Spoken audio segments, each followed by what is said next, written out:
Hello students, आपका AKG academy में स्वागत है। आज हम चैप्टर 4 द्विघात समीकरण की एक्सरसाइज 4.2 करेंगे। इसका क्वेश्चन नंबर 2 का सेकंड पार्ट करेंगे। उससे आगे इस वीडियो में हम question number 3 and question number 4 भी करेंगे। इसमें हमें दिया हुआ है कि एक कुटीर उद्योग में एक दिन में कुछ खिलौने निर्मित किए जाते हैं। प्रत्येक खिलौने का मूल्य 55 रुपये में से उस दिन निर्मित खिलौनों की संख्या घटाने से प्राप्त होता है। उस दिन कुल निर्माण लागत 750 रुपये थी। उस दिन निर्माण किए गए खिलौनों की संख्या हमें ज्ञात करनी है। इसको ये देख लें। A cottage industry produced a certain number of toys in a day. The cost of production of each toy in rupees was found to be 55 minus the number of toys produced in a day.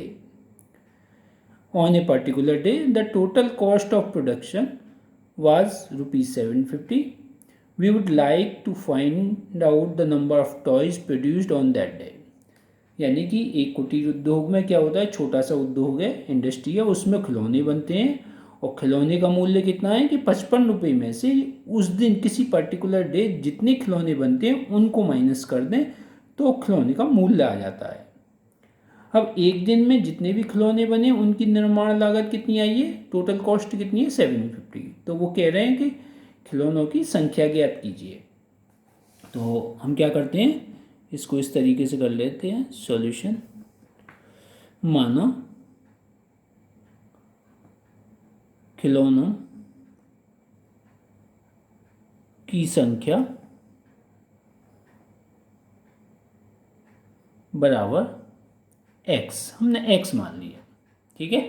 तो अब खिलौने का मूल्य और ये खिलौनों की संख्या कब, खिलौनों की संख्या किसी विशेष दिन निर्मित, ठीक है, हमने किसी विशेष दिन के लिए मानी है ये, ठीक है। आप चाहें तो ये लिख सकते हैं किसी विशेष दिन को हमने ले लिया है, किसी पर्टिकुलर डे, ठीक है।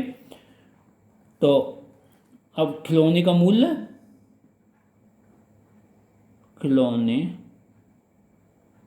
का मूल्य कितना हो जाएगा, खिलौने का मूल्य उन्होंने कहा है खिलौने का मूल्य 55 रुपये में से उस दिन जितने खिलौने बने उनको माइनस कर दें तो खिलौने का मूल्य आ जाता है।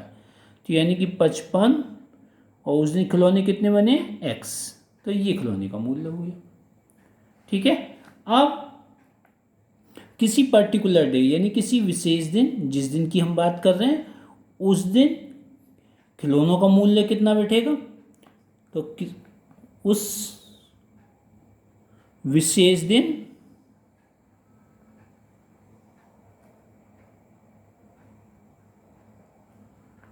कुल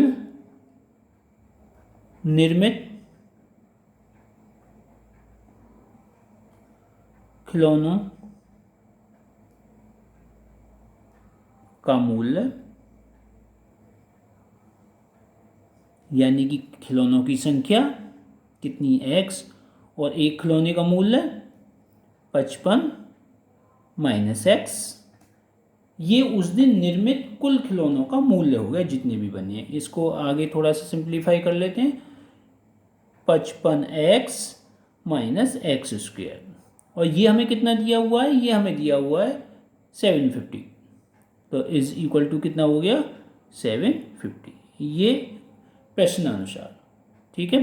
अब आगे 55x माइनस एक्स स्क्वायर, इसको भी इधर ले आते हैं तो माइनस 750 इज इक्वल टू 0। इसको आगे ऐसे लिख लेते हैं, minus x square plus 55x minus 750 is equal to 0। Minus common लेके हम काट देते हैं, तो जो माइनस की संख्या है वो प्लस हो जाएंगे, जो प्लस है वो माइनस हो जाएंगे। तो x square minus 55x plus 750 is equal to 0।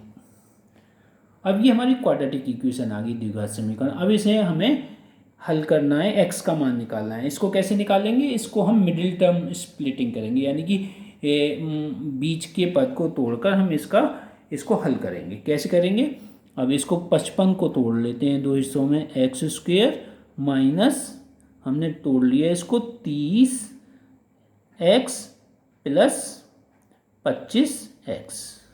इस अब 30 और 25 इसलिए लिया क्योंकि इन दोनों को मल्टीप्लाई करेंगे तो हमारा 750 आ जाएगा, इसलिए लिया, प्लस 750 टू 0।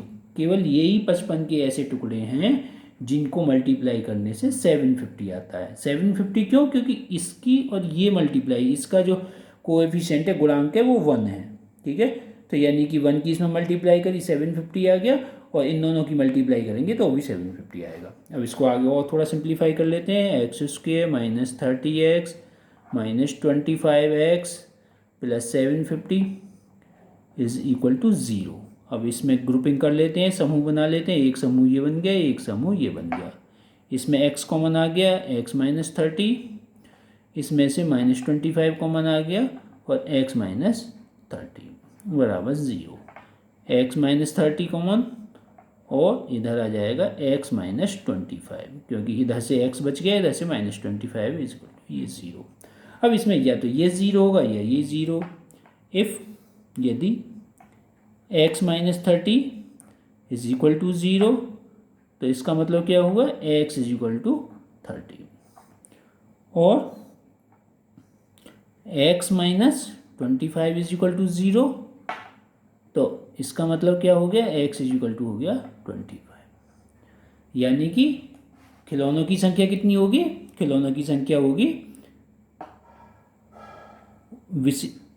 उस विशेष दिन निर्मित खिलौनों की संख्या इज इक्वल टू 25 या 30, या तो 25 होगी या 30 होगी। अब हम क्वेश्चन नंबर 3 करेंगे, exercise 4.2 question number 3। Question number 3 में हमें क्या दिया हुआ है, इसमें दिया हुआ है ऐसी दो संख्याएं ज्ञात कीजिए जिनका योग 27 हो और गुणनफल 182 हो। Find two numbers whose sum is 27 and product is 182। तो हम इसमें क्या करेंगे, इसमें हम एक नंबर मान लेते हैं, माना एक संख्या इज इक्वल टू x, एक संख्या x मान ली। अब दोनों को संख्याओं का योग हमें कितना दे रखा है, टोटल सम कितना दे रखा है 27। जब ये 27 दे रखा है तो दूसरी संख्या क्या हो जाएगी, दूसरी संख्या हमारी हो जाएगी 27 में से हम x माइनस कर देंगे, यह आ जाएगी दूसरी संख्या। अब इन दोनों संख्याएं मिल गई हमें, इनका प्रोडक्ट यानी कि इनका गुणनफल हमें कितना दे रखा है 182। तो प्रश्नानुसार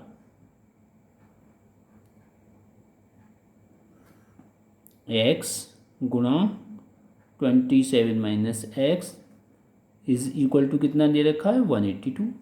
इनका प्रोडक्ट इतना दे रखा है। अब इसकी मल्टीप्लाई कर देते हैं, 27x minus x square is equal to 182। इसको और सिंप्लीफाई करें, इसको इधर ले आएँ, 27x minus x square minus 182 is equal to 0। इसको स्टैंडर्ड फॉर्म में लिख लेते हैं, minus x square plus 27x minus 182 is equal to 0। Minus common ले देते हैं, तो x square minus 27x plus 182 is equal to 0। अब हमें क्या करना पड़ेगा, वही मिडिल टर्म स्प्लिटिंग यानी मध्य पद का विभक्तीकरण, यानी इस बीच वाले पद को तोड़ना है और इसको हल करना है।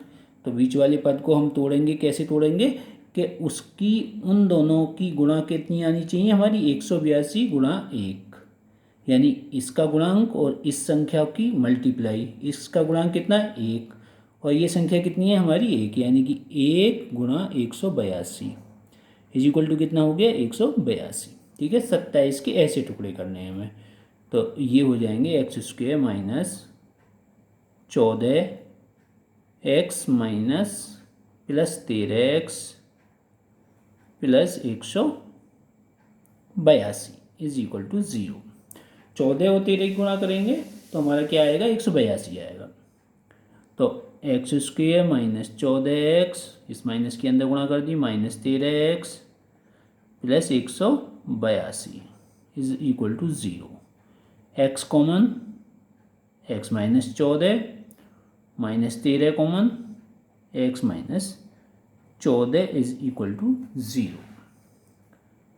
X minus 14 common, x minus 13, x यहाँ से बच गया, 13 यहाँ से बच गया माइनस का, इक्वल टू 0। अब या तो ये 0, यदि x minus 14 is equal to 0 तो एक्स बराबर कितना हो जाएगा हमारा, एक्स बराबर हो जाएगा 14, और यदि x minus 13 is equal to 0 तो एक्स बराबर क्या हो जाएगा हमारा, एक्स बराबर 13। तो यानी कि संख्याएं हमारी क्या क्या हो जाएंगी, हमसे क्या क्या कहा था, फाइंड टू नंबर्स, यानी दो संख्याएं ज्ञात करनी है हमें। तो अगर एक्स बराबर 14 यदि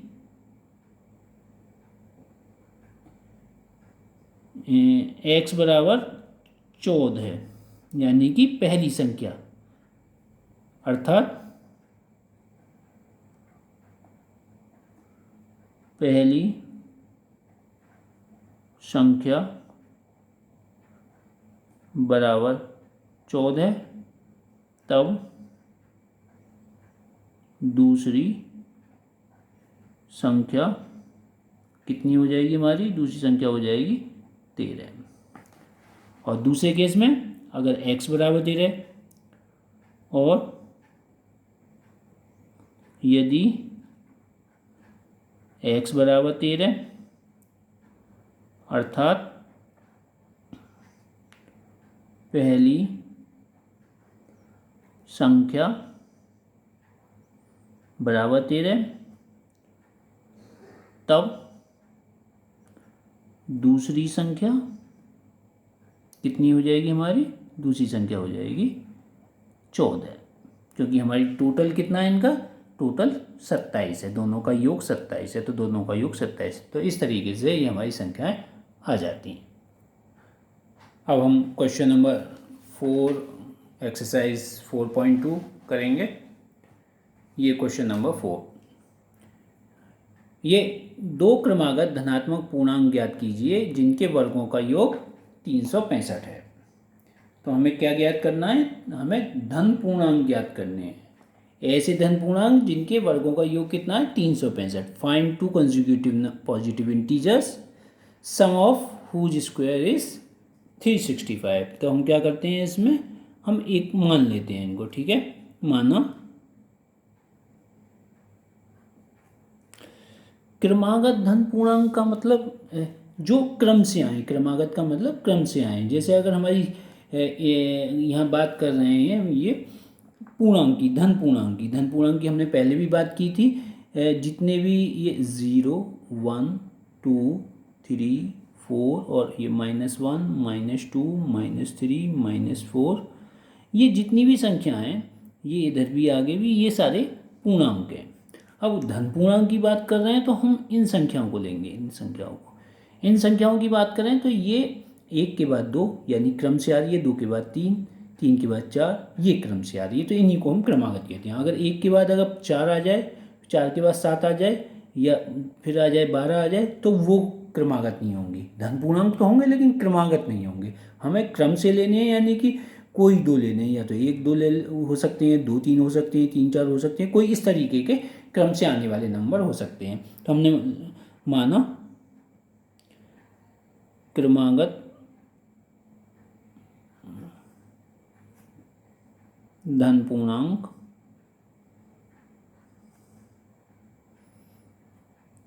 एक्स तथा एक्स प्लस 1 है। दोनों में एक का डिफरेंस आ रहा है तो हमने एक एक्स ले लिया, एक एक्स प्लस 1 ले लिया। अब उन्होंने क्या कहा है, जिनके वर्गों का योग, तो प्रश्नानुसार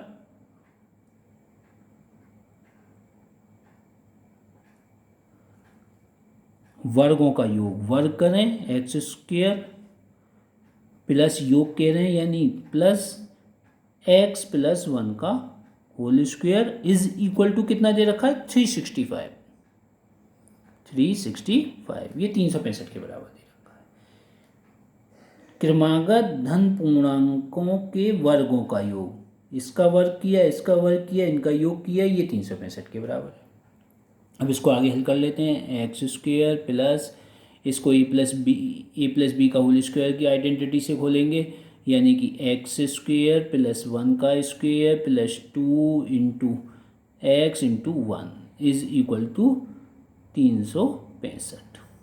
ठीक है, अब क्या हो जाएगा, ये एक्स स्क्वेयर प्लस 1 स्क्वायर को 1, इन दोनों की मल्टीप्लाई किया, ये सब मल्टीप्लाई किया तो ये क्या आ जाएगा 2x इज इक्वल टू 365।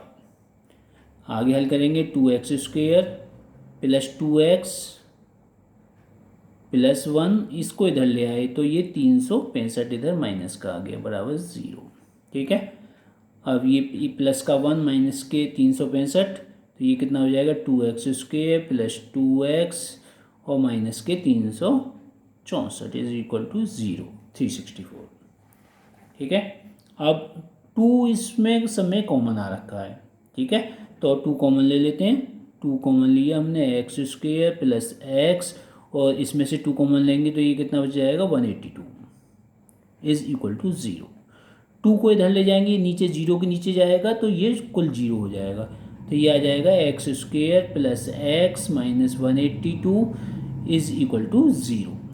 अब हमें क्या करना है, इसको, ये हमारी क्वाड्रेटिक इक्वेशन आ गई, द्विघात समीकरण, इसको हम हल करेंगे। इसके 1 के टुकड़े हमें करने हैं क्योंकि इसका गुणांक 1 है तो 1 के ऐसे टुकड़े करने हैं हमें जिनकी मल्टीप्लाई क्या होनी चाहिए। ठीक है, मल्टीप्लाई हमारी होनी चाहिए 182 और इस 1 का मल्टीप्लाई यानी 182 होना चाहिए। तो हम ऐसे करेंगे एक्स स्क्वेयर प्लस, इसको ऐसे लिख लेते हैं 14x माइनस 13x माइनस के 182 इज इक्वल टू 0। 14 में से 13 अगर माइनस करेंगे तो हमारा 1x ही बचेगा। ठीक है, और 14 और 13 की मल्टीप्लाई करेंगे तो 182 आएगा। तो x square plus 14x minus 13x minus 182, bracket हमने हटा दिया है क्योंकि अब हमें क्या करना, हमें ग्रुपिंग करनी पड़ेगी, यानी समूह, एक समूह ये हो गया, एक समूह ये हो गया। इसमें से कॉमन लिया, एक्स कॉमन लिया, एक्स प्लस 14, और इसमें से 13 कॉमन आ गया तो एक्स प्लस 14, माइनस 13 कॉमन आया तो एक्स प्लस 14 बराबर 0। तो ये एक्स प्लस 14 फिर से कॉमन इन दोनों में, तो दूसरे ब्रैकेट में हमारा बचेगा एक्स माइनस 13 बराबर 0। ठीक है, अब वही, या तो ये 0 ये 0, यानी कि x प्लस 14 बराबर 0, तो हमारा x बराबर क्या हो जाएगा -14। दूसरा, या x माइनस 13 बराबर 0, तो इसका मीनिंग क्या हो जाएगा x बराबर 13। अब ये वैल्यू हम नहीं लेंगे, ये नहीं लेंगे क्योंकि हमें क्या कहा गया था, हमें कहा गया था पॉजिटिव इंटीजर यानी धनात्मक पूर्णांक, और ये कैसा है, ये ऋणात्मक पूर्णांक है, तो ये हम नहीं लेंगे। ठीक है, ये नहीं लेंगे, तो ये हमारा x की वैल्यू क्या आ गई, x की वैल्यू लेंगे हम 13, तो धन पूर्णांक क्या हो जाएंगे, अतः धन पूर्णांक बराबर क्या हो जाएंगे 13 तथा 13 प्लस 1। ठीक है, x की जगह 13 और इस x की जगह 13 प्लस 1, तो क्या हो गए बराबर 13 तथा 14, ये हमारा आंसर आ गया। ठीक है, तो दोस्तों इस तरीके से ये हमारा क्वेश्चन नंबर 4 हो गया। स्टूडेंट्स, आप इस चैनल को सब्सक्राइब करें, लाइक करें, शेयर करें। Thank you.